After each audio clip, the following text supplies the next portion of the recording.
Hello, here I have a list of all emails which we are sending for both Argentina and Chile.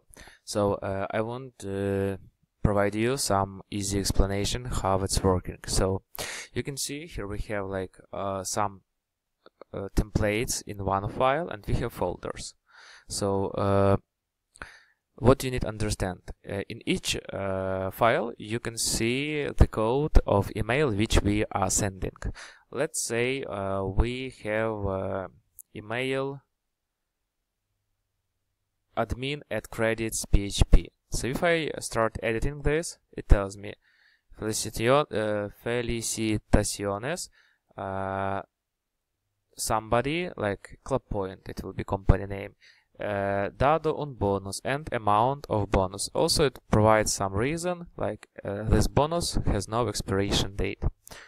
So if we talk about this, it's easy and really nice for understanding. Same is here, like it tells us welcome to Club Point, so it gives you more like understanding of what is being sent to user. And also we have folders. So folders, they consist of more than one file.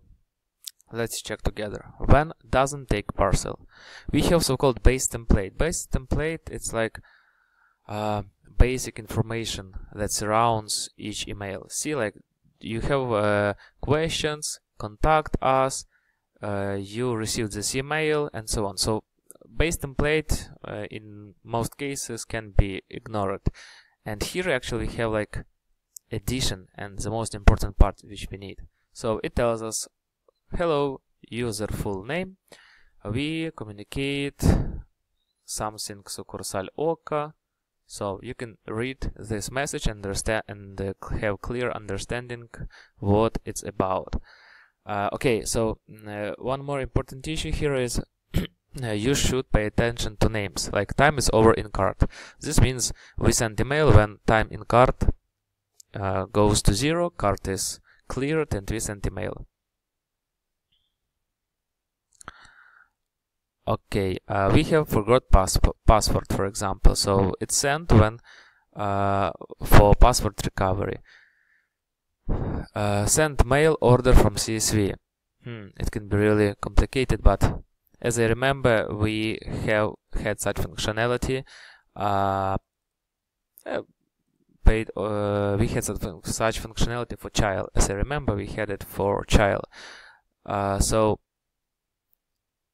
let's see it here. Okay, products which were sent, quantity. That is all. Okay, maybe this one. Yes, so here you can read the text of this email and understand better, so case when it was sent. So this is how it currently works, and I really encourage you to review this. Maybe some emails we do not need them, and it would be really great if you could like tell us this one, delete this one, modify it to this text, and so on. So I hope this helps you. Thank you.